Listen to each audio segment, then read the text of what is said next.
Oh boy. All right. Microtonal Monday number 1. Woohoo. Um I'm really too tired to do it today.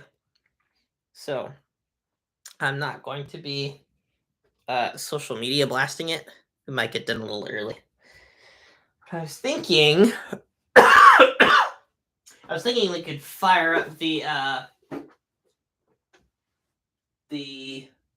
microtonal 20 tone guitar or the lumitone and comment in the chat what sorts of things you would like to have happen. Here's the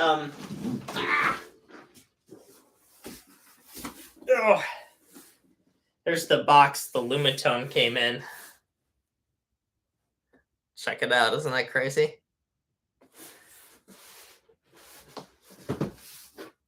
Okay, looks like my duct tape isn't going so well. It's all falling off. But yeah, so now this is on top of where my electric guitar is. I think the lumitone will really shine as an instrument that can help talk about scales.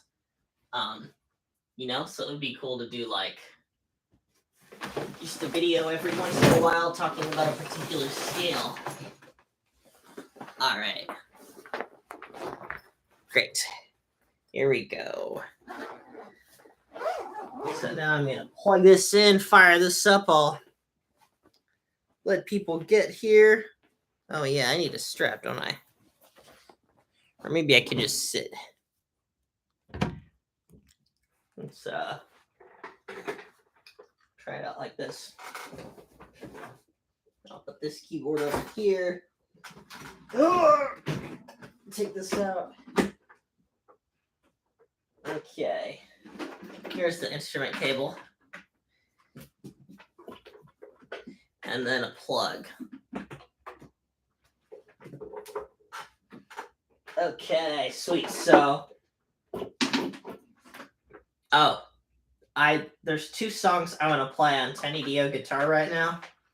And one of them is Elaine's Decagon Dance Floor, which is just a really tight song.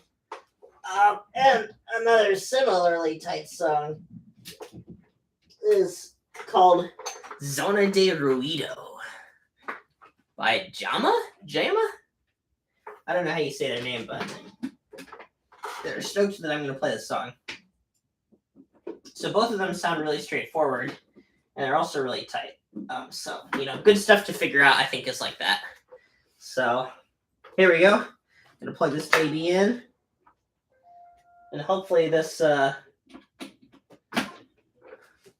is actually going to work and everything. Yes, hi, Kenneth. It does look like you're the lone audience member. But thank you for watching. And I promise I will not be doing nothing. But I am too tired today to make the usual fuss about everything. So this is a very quiet Microtonal Monday. This one will likely get deleted. Okay, the cats are about to hate this.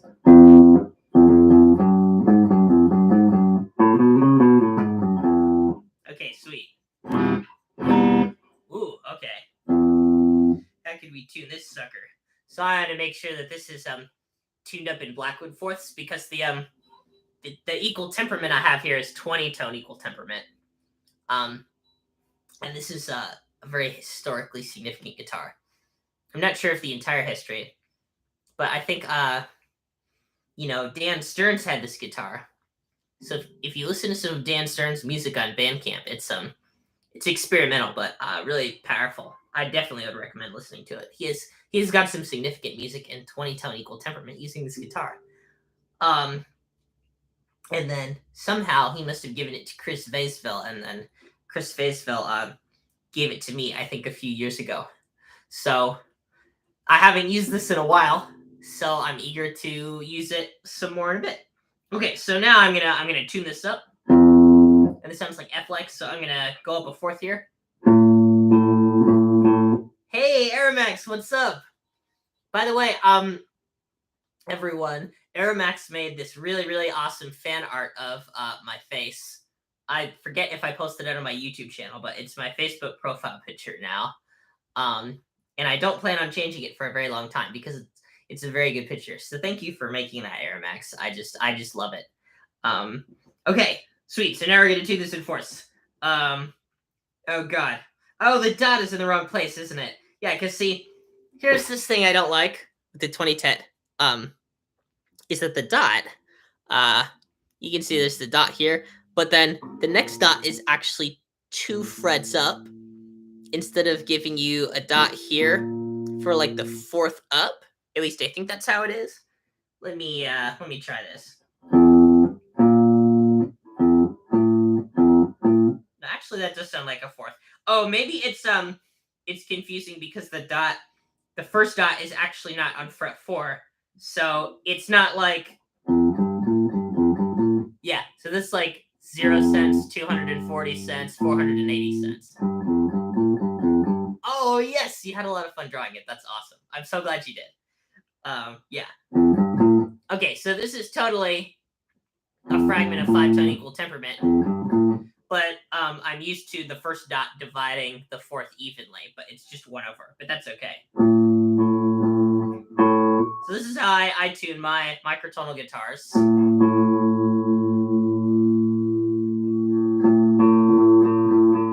That sounds pretty good. And the next one.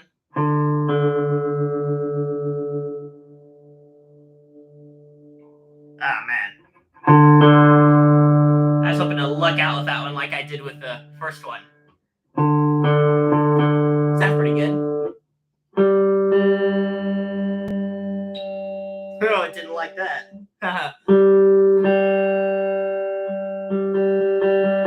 Sweet.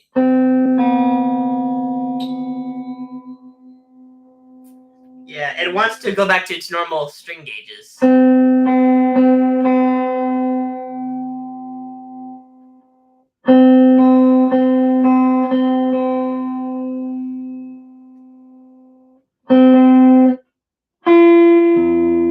Yay. Yeah. That's how you know that things are doing well. Was if you go all the way around the 5/10 circle of fourths, and then you go to 4th up, and the octave still sounds in tune from the bottom. That's a good thing. Okay, here we go. Whoa.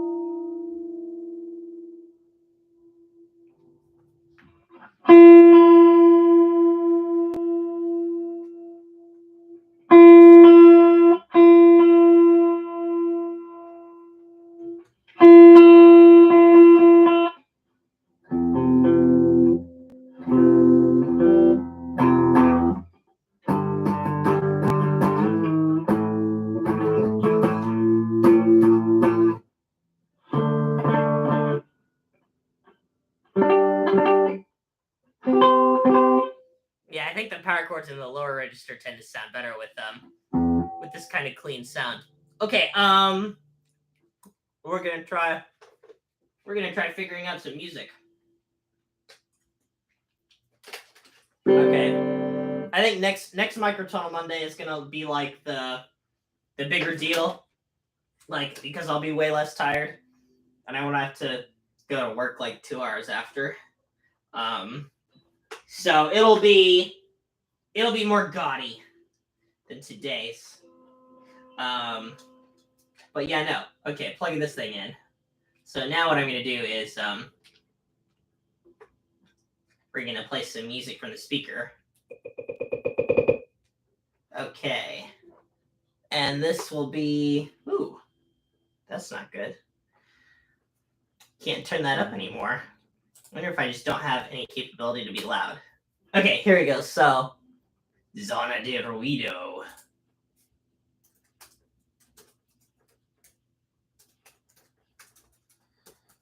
Come on. And there you go. Let's see if that works.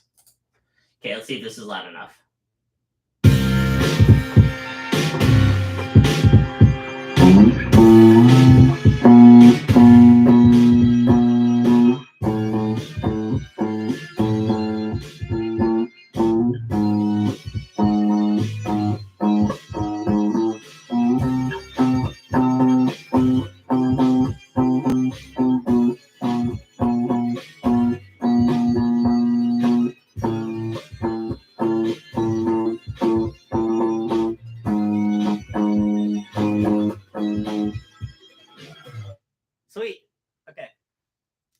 is something I might do when I first figure out a song.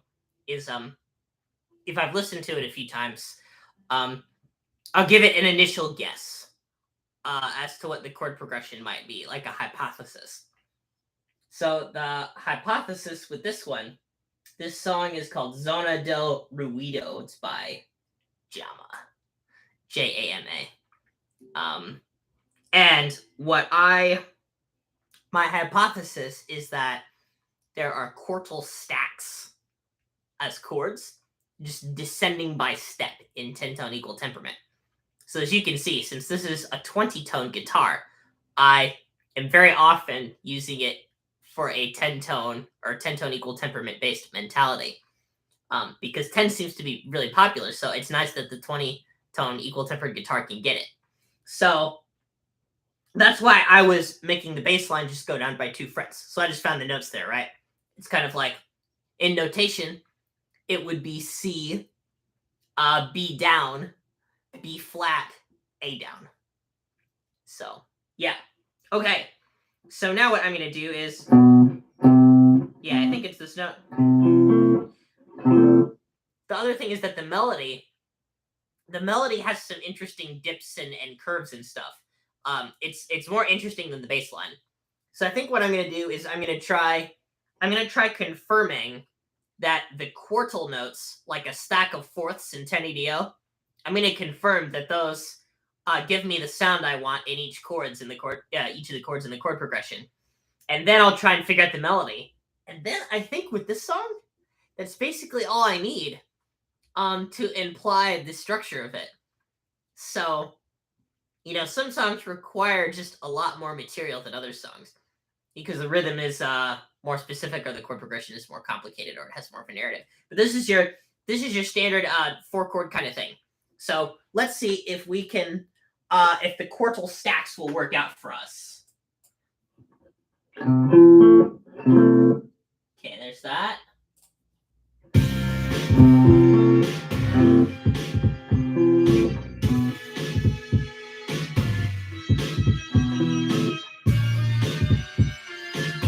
Oh, there's no extra notes in there yet. We have to wait.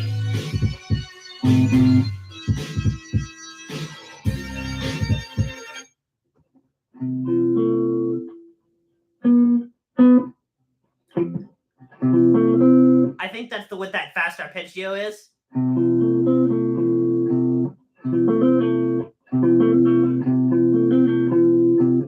Like that kind of thing, but up high. Let's listen.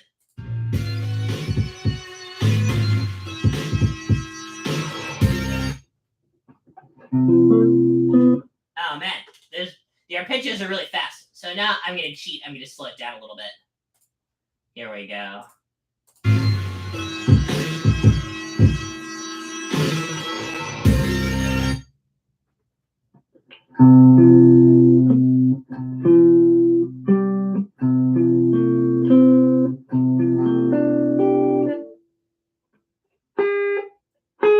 Oh, that's interesting.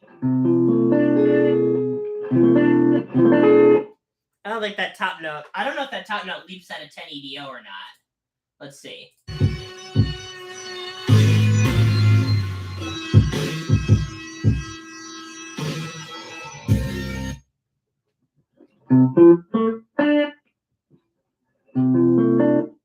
The tuning sounds a little bit different. I wonder if it's slightly stretched or something. That's interesting. Yeah, I wonder. It's like, it sounds like the fourths that I'm playing are ending up a bit flatward. And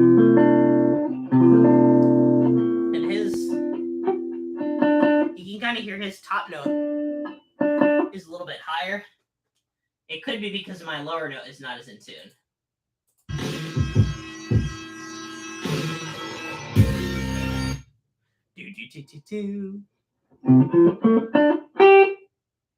Yeah, see, that should be like, hey, what's up, amateur alchemist with 3s and a 1? How are you?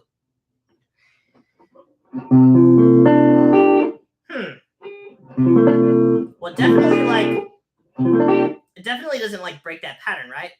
You can't hear that that high note is not. I wonder. Well, I don't want to tune the guitar like 30 cents higher just to fix that. So I'm gonna keep working on it. Here we go.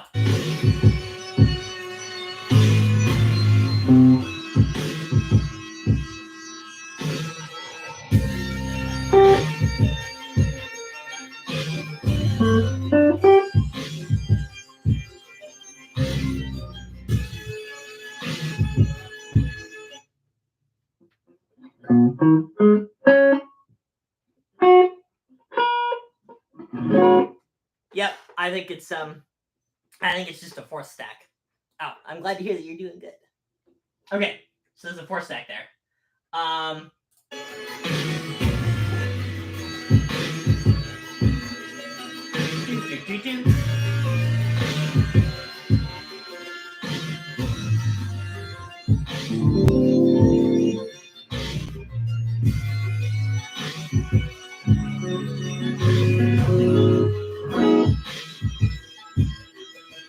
Yes. Okay, so now we've checked something. So my hypothesis, I'm assuming it's correct. I think this is the trick to ear training is like knowing when to hold off with your assumptions, and all of that stuff. Let's see. Would you ever do a video in depth on specifically the instruments used for microtonality and how to get said instruments? Are these guitars I see you play ones you've made? How did you acquire the unique customizable keyboards? I'm getting fed up with trying to map new tuning to 12. Yeah, that's a great question. I have one video about how I showed how I got here, I'll show you guys. I have one video about how I got this guy. This is just like a Korg IS-50 keyboard.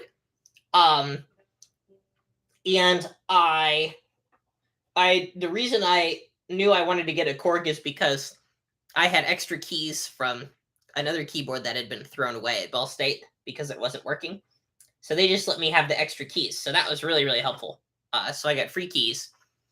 And then I got this model. And truth be told, this Korg IS-50, it's so heavy that I think I'm going to want to switch it out for like an M Audio keyboard. One that has 88 keys so that I can play things with 88 key capability, because this actually only has 61 keys. It's not very many. So what I do is I go inside the keyboard and I mix and match the keys, and because the models of the keyboards are the same, you're allowed to just rearrange the keys one at a time. So there's lots of keyboard models where you can't really pick out the keys and arrange them one at a time. So you have to know what it looks like on the inside. Scary, but I found that the Korg brand in particular is very good for this. Oh, and Amger asked, what tuning system? Oh, this one that I've got right now is 20 tone equal temperament. And the guitars are a more complicated story. I haven't done a video on the origins of the guitars, but basically I have an uncle who is a retired engineer, and right around the time I was starting to get interested in microtonality, he was also starting to get interested in creating acoustic guitars. And so, he's familiar with the maths of it, so he just made some microtonal guitars for me. But I've had a lot of people ask if he will make them for others, but he's made it very clear that he will only make them for me. And obviously, I don't want to abuse that connection and make a bunch and then send them to other people or anything like that. So I'm not going to do that, obviously. And I also have enough microtonal guitars right now because, as many of you are probably aware, in order to play the music that everyone wants to hear, one does not simply trailblaze into the microtonal wilderness, I suppose, unless you're in the exact right local area. So that means that I haven't been using the guitars enough. Hold on, my dad is asking me if I'm on Facebook, which is really nice that he's showing up. So I'm going to tell him that it's just on YouTube today. Okay, so Yeah, that's the story with the acoustic guitars. I could provide a little video about how those were made, but I don't know if they would I don't know if that would be a very interesting video because I know with the keyboard here that I've assembled that has microtonal layouts, I did all of that myself independently, and various circumstances happened to me to make that all come together. And so I feel like that video really is more of an explanation and already exists. And the guitar video is just, oh, my uncle likes to make guitars, so he made me some. But maybe I could make a small video about it. Yeah, you know what? I'm gonna consider the deep dive angle, Kenneth. Thanks for pointing that out. Um, it's hard to know what to make videos about. Oh, by the way, I did this YouTube poll one day in the community tab, and I asked what thing I should make next. As usual, all things I'm planning to make. And one of the things I put was Seth David videos, but Zen. You know, if you've seen his videos, it's that sort of TikTok music theory fodder, and the notation is bouncing around, and it's very entertaining. And the videos are always too short. It's a grand old time, such that when he makes a song that's 2 minutes long, everybody freaks out. So I wanted to make a microtonal one. I think tonality flux would be really good. I want to do something that goes tonality flux is a really cool thing. It's got quite a rhythm and the beat really rocks. Tonality flux, and the melody is just going up by one note, so it's repetitive enough. Oh, hey Ben from Big Ears, how are you? Nice hat, by the way. That was a great time. But yeah, okay, so that's the idea. With that, if we turn tonality flux into a Seth David type beat, it'll be fire, or whatever. I was figuring I could even do the one that is from 19 Tone Equal Temperament. Here, hold on. Let me just show you what happens when we do this in 19 tet. Or maybe I could try it in 22 tet, since the 22 tet guitar is there. But as you can see, my room is a mess and everything is just strewn about, but that's okay. That just happens when I'm using a lot of instruments. Okay, here we go.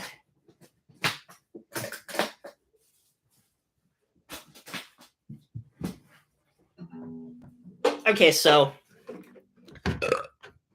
oh my goodness, excuse me so much. Oh wow, we have 2 people. Okay, so, I'm so glad you're here, Ben. Thank you for showing up. Oh wait, what's happening? This should be more in tune.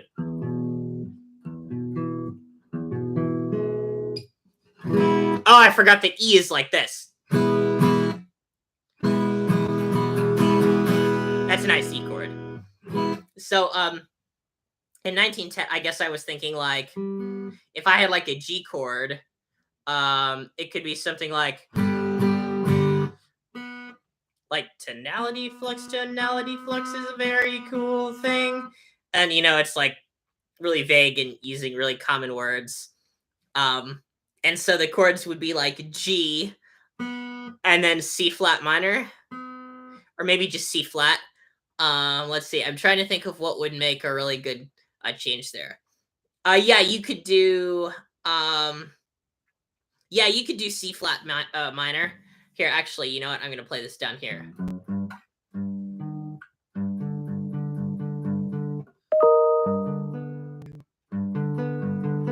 Okay, so here, check this out. So this is a G chord here. And then this is G, D, B. And then the B is going to go up to C flat. This would be B to C, right? God, that sounds so wide now in the morning. That sounds like a neutral second to me.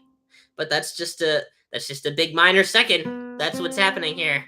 That's how we're doing today. So now this B goes up to a C flat. And this D should go up to a E double flat. So here. So this is going to slide up microtonally by 1/19 of an octave. And then this G goes down to G flat. So GDB goes to G flat, E double flat, C flat.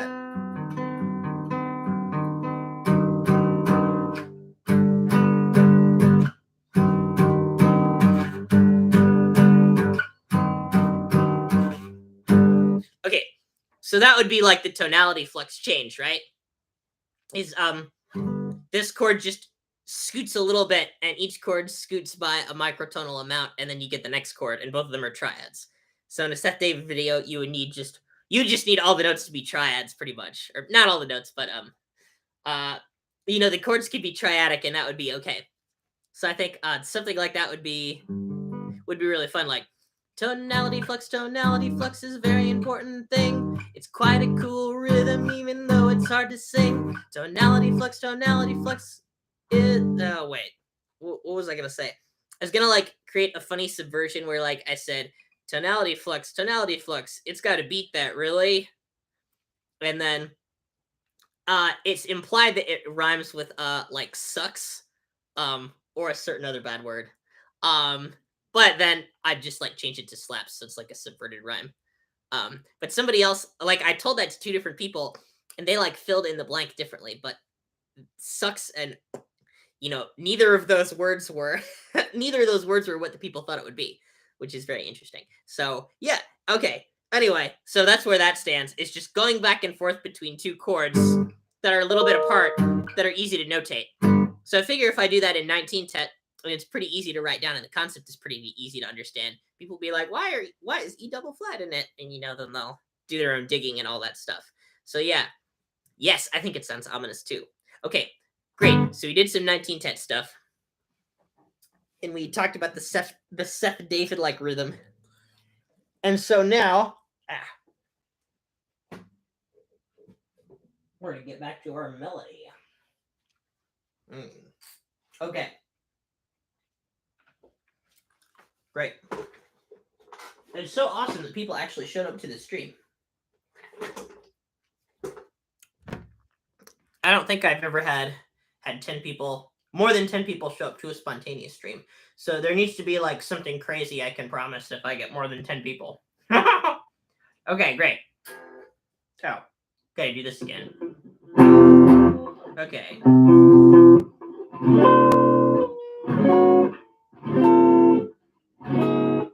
Okay. This is neat. It's about 9:30 a.m. here. Oh, thanks, amateur. I appreciate it. That's really awesome of you. I can show you some qualities of 20 EDO. I realized in my guitar video I actually didn't show anybody. There is another video, by the way, where I do go through all my guitars and I play E, A, D, G, and C chords on all of them. So I figured that would be really useful because, like, the peculiarities of each tuning cause the shapes to be slightly different, but they still have a recognizability that makes sense. So 20 tone, it's got some interesting triads. It has a neutral triad. Oh, I love that. That fits in nice. And now here's super major. And here's minor, I think.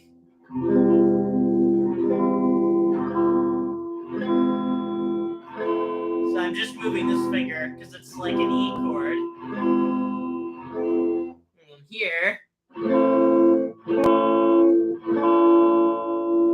Wow, that sounds more major than I expected. Oh yeah, that actually is super major. I just gotta question everything, right? Okay, so then this A chord we've got like A minor, A neutral, A super major. And so just like 15 EDO, because of the open force tuning stacking around. Ooh, that's telling me I have to be done soon. Then what happens is the chord shapes for like E, A, D, and G and C all circle around. So if you want to see more about that, I made an Instagram post about it a while ago. I don't post on Instagram very much. And there's also a video about each of the guitars. Oh, question. What was your first microtonal guitar? My first one was the 19 tone equal tempered guitar. Because when I wanted my first microtonal guitar after talking to my uncle about it a bit, he like 19 is the one that on the internet, um like it has like a page that Satharis has explained about, and it seems like at least a little bit documented in some sense. So I was like, okay, this seems like a good starter. And I didn't really know that I wanted 19 at the time. And I'm really glad that I got it because I think 19 is a great tuning. There's lots of people that just report dissatisfaction with 19, like they feel misled because they see it's a beginner tuning and then they try something out and they're like, man, I really like 17 better. And I kind of understand that, but I also don't really relate to it very much because I mean, maybe they just think that the steps can be too big, like we observed earlier. It's kind of a weird one. But yeah, I think what happened was after I got the 19, um, then the next one was the 15 because I saw what Easily Blackwood had done with it, and I really liked the triadic harmony without the diatonic scales kind of deal, like that whole thing. Um, so that was just great for me, right? 19 and 15. Here's 19, a really easy natural expansion of 12-tone equal tempered diatonic language, where the notation makes sense and you can almost read it completely normally. And no new extra accidentals are needed in 19, by the way. If you notate it, you don't need anything. In fact, new accidentals would make it harder to read. So 19 is probably the next easiest tuning to read after quarter tones. In fact, I'd argue that they're easier than quarter tones in some sense. But it depends on what your priorities are. Hi, kitty. You want to come in? Wiggles is here. She's wondering what I'm doing. I've accidentally blocked the door with my guitar, so now I need to move it so she can come hang out with us. Come on. Come on in. Okay, so let's see. Then I figured out 17 and 22 after this sort of popularity thing happened, right? Like Sevish is making 22 really popular, and many other people like that as well, Brendan Burns. And then 17 is coming into vogue with things like the Mercury Tree. So I there was this period where I got the 19. The 19 was like the very first one, and then the 15 was the next one. And then after a long period of time, more like last year, I think, or maybe a year and a half ago, the 17 and the 22 were the last ones I wanted. I not only wanted those because they were popular tunings that were sticking around clearly, but also because of my cork trick that I have, that Ivor Derry came up with, where you stick a cork under a guitar and it changes the equal temperament like a movable bridge. So I figure if I have 15, 17, 19, and 22, I can get the equal temperaments under those if necessary. It's like with a 15-tone guitar, I could get 14 and 13 if I really wanted. Well, 13 would be a stretch, I think. And then with the 17-tone guitar, I could get 16. With 19, I could get 18. And then 22, the frets are so chopped up so that the frets are chopped up enough with the 22-tone guitar. Hey, what are we doing? Oh, yes. So with 22-tone, the frets are chopped up enough that if you use the cork trick, I'm pretty sure you can get 21 and 20. And I already have a 20. So this is an electric guitar. So, with that cork trick, I've got, like, depending on whether 15 can approximate 13 using the bridge trick, I have equal temperaments 13 through 22 at my disposal. So, like, that's already pretty crazy, right? And most of the ways that I'm using these are for videos and not as much for live performance. One thing I don't mention enough with the bridge trick is that if you use the bridge trick on a guitar and you raise the string height, it severely affects the volume of the pickups. Or not the volume of the pickups. I mean, like, the strings are farther away from the pickups, so they just get less sound. And so you have to turn the guitar way, way up to compensate, which is, like, fine, but not really ideal. You can definitely tell when you do the bridge trick that, like, not going past the octave and having that pickup issue and the way the action is so high near the octave, those all contribute to making it an unsatisfactory trick for some people.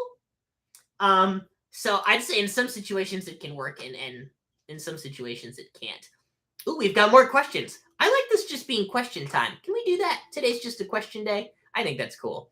Let's see. Kenneth asks, thoughts on 24-tent? Seems a lot of experimental composers used to use it, and obviously King Gizzard popularized it. But it's glossed over by real microtonal theory nerds, seeing as there's cooler tunings. Yeah, that's a great question, Kenneth. I love 24-tone equal temperament. I think it's a great tuning, just like 12-tone equal temperament is.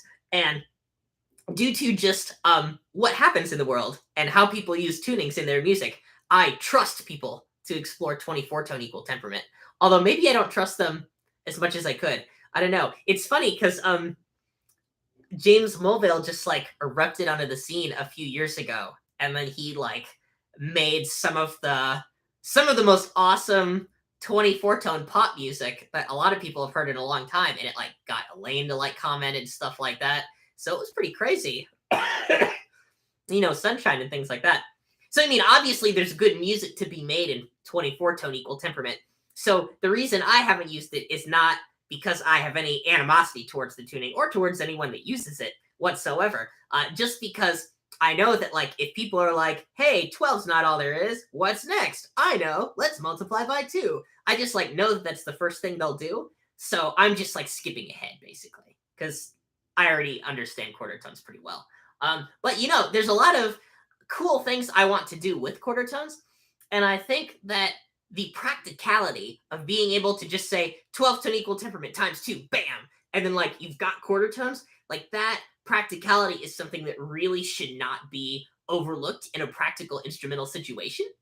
So, if I start performing live in any kind of microtonal way, I have a feeling that quarter tones will be something that I will come to really quickly because the setup would be vastly easier than most of the equal tunings or just intonation or anything like that. So, I mean, those are my thoughts in quarter tones on a nutshell, and I don't think there should really be any hostility towards a particular tuning system just because of the way it sounds. You know what I mean?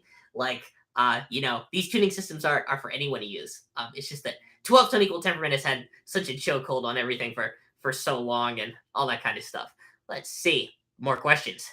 Okay, dumb question. Oh, it's not a dumb question, probably. But what differentiates a 17 and 19-tone guitar? That's a great question. A 17-tone guitar will divide an octave into 17 equal parts, and a 19-tone equal tempered guitar will divide the octave into 19 equal parts. And that is the easy explanation. The complex explanation is that if you're used to certain intervals from 12-tone equal temperament, and then you get other ones by dividing the octave in other ways, those will have new and different intervallic patterns that can be conceptualized through the same logic we use for 12-tone equal temperament most of the time, but with just a few additions. So the farther away a given equal tuning is from like a circle of fifths sort of logic, the harder it is to notate. So for example, or notate or conceptualize in terms of standard triads. So for example, 13 and 11 tone equal temperament are very difficult because they're right next to 12. So they don't have good perfect fifths. But 17 and 19 tone equal temperament are both peculiar because, well, of course, they're prime numbers. And they also create circles of fifths that have a really easy logic to grasp. Let's see. Awesome. Okay. No more questions. Sweet. Wiggles, you want to come back? She can't decide. Okay, let's figure out this melody, and then I think I'm gonna go eat some breakfast. Okay, here we go. Maybe you can turn this down a little bit, and I'm gonna go back to full speed because I trust myself to do that. Woo. Okay. Hi, kitty. Oh, guys, look, it's Wiggles the cat. She's gonna hang out with me even though the guitar is loud. She likes an audience. Oh, yes. You guys, Wiggles is such a happy cat. She she just like will purr when nothing is happening. And she likes to purr and vocalize at the same time. She's just adorable. It's like she'll be purring and go like she's purring, but then she's also going so she's just a very happy, very loud cat. And she's darling. Sometimes I'll pet her and she's purring and she's so happy that like she'll be lying down next to me and then for 2 minutes later she'll just keep purring. she's hilarious. Okay, you ready for something loud, Wiggles? You might not like this very much. We'll have to see what happens.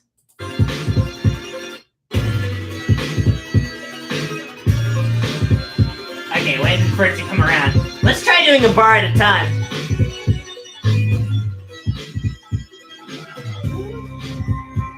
Oh dang, it got to the non-melodic part. Lol. Okay, let's try it again.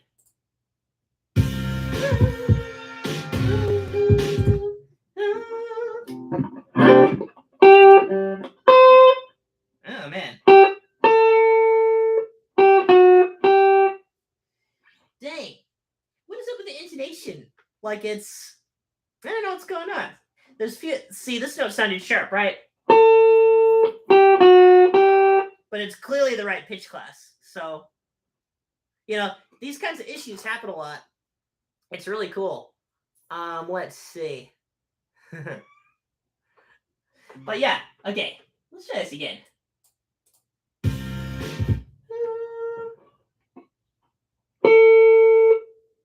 Okay, so that sounds flat, but the other one sounds sharp. So now I'm really thrown for a loop. Can I just not count? I'm doing this right?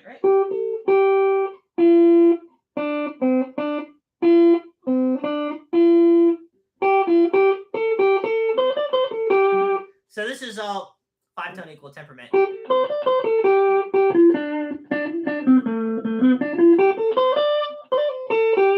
And it's just, there's 3 frets skipped here, right?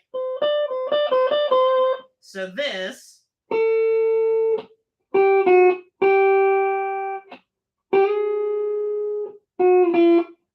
Oh, okay. This sounds like the logic is correct. Oh, wait.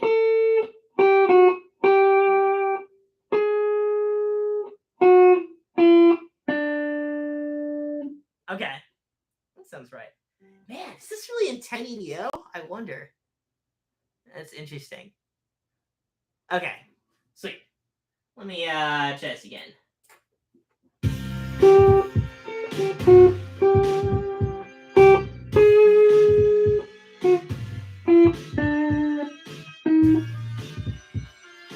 Oh wait, I think there's another pitch class in there.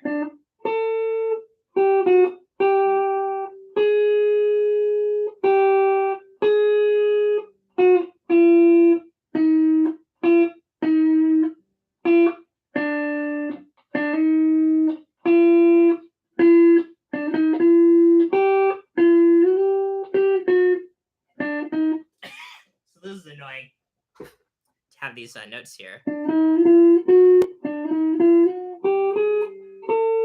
So this is like how you would play. I don't have a strap, so it's hard to hold up.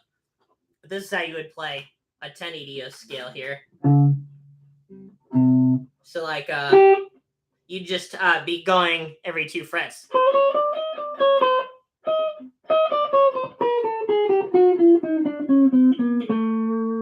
So now this is the position I think I'm going to be using.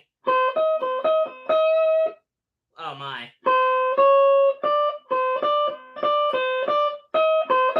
Oh, it's a 360 cents.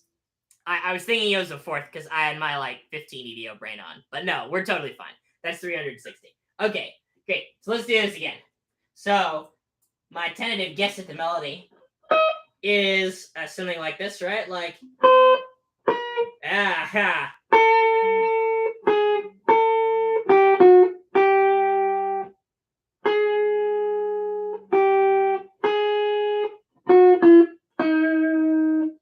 That sounds more right. Why is that? I could investigate, but I'm too lazy and tired. Let's see.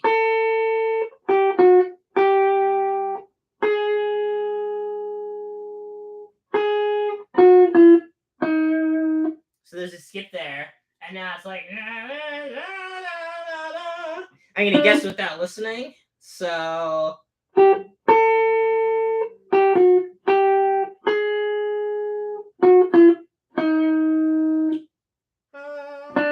this is the note we want to approach going up there.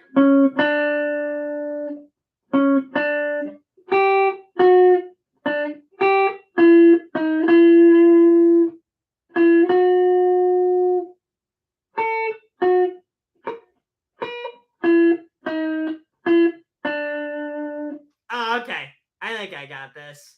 Let's see. So I think it's.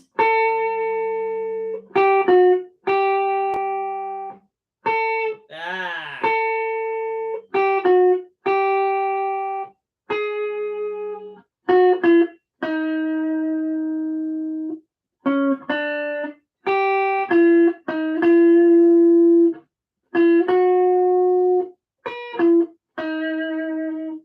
Yay! I think we got it. Let's try it. Let's see if it works. I really got to know my first note here. Let's see. I can kind of hammer that, but it sucks. Ah! My pinky just has to stretch a lot. Let's see. What's the source track you're working with? Ooh, you know what? I'm gonna copy and paste it into the chat. And also put it in the description.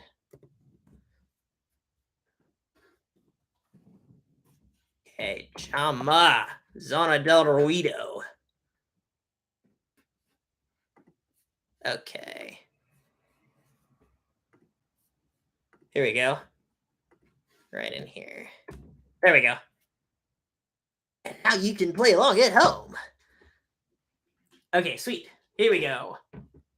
Okay, so let's try the melody. And maybe we can even get into a real arranging question. Oh,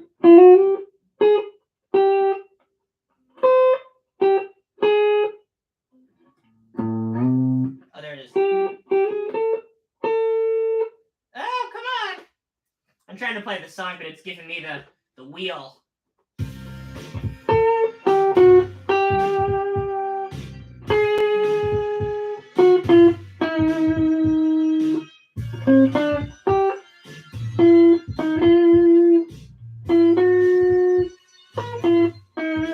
Yay, I'm right!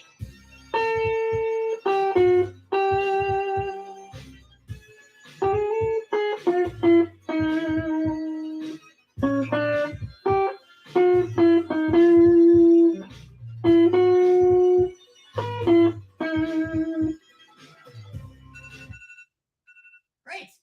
Awesome! So we did it! We figured out the song. And clearly I need some practice and I'm very tired. Which is fine. So now, like, there's lots of arranging to be done, right? So I think what I'm gonna do is, since this has like a string sound in it, I'm gonna see if I can borrow a violin from where I work and figure out how to play this melody in 10-tone equal temperament as well, which is going to be a very fun challenge. So obviously we can play it on the guitar, and that can be kind of the main thing. I also have a Lumitone, which is a shiny new toy. So I'm thinking about instruments I would want in this arrangement. The Lumitone is like a synthy pad, and the string sound is very synthy as well. So I think that this arrangement could benefit from using the Lumitone sound as well as a real violin sound. And of course, the guitar is essential. So yeah, so that is a fun song. It's fun to play along with. And the other part where there's like talking and not really as much of a melody, since I don't consider that to be melodic in nature, I might turn those into like jam sessions, or something else, or I might skip them a little bit, or add something else to them. I'm not quite sure what I would add to provide a little contrast. But yeah, that's the structure, I think, is from hearing, is that all the chords are quartal stacks. Like the arpeggiations you hear in the background are stacks of fourths, but they're from 10. And then they just move down by semitone. Or they just move down by 1/10 of an octave. And then those are the chords. And that's the chord progression. And then since none of these clusters really sound bad in 10, the melody is its own thing. Ooh, we could do a little bit of melodic analysis. Couldn't we?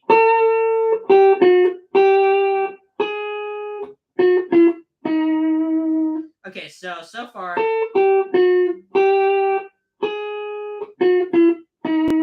we have these three notes all used. So I don't know if this comes from any particular scale. I don't think it does. Yeah, because those are all just 10-tone chromatic steps in a row, right? So there's three of them. There's another one. the fifth one and the sixth one, and then coming here is no.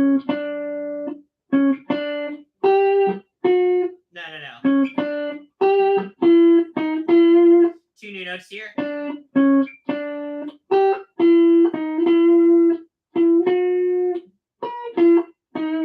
So that's all the chromatic notes, right?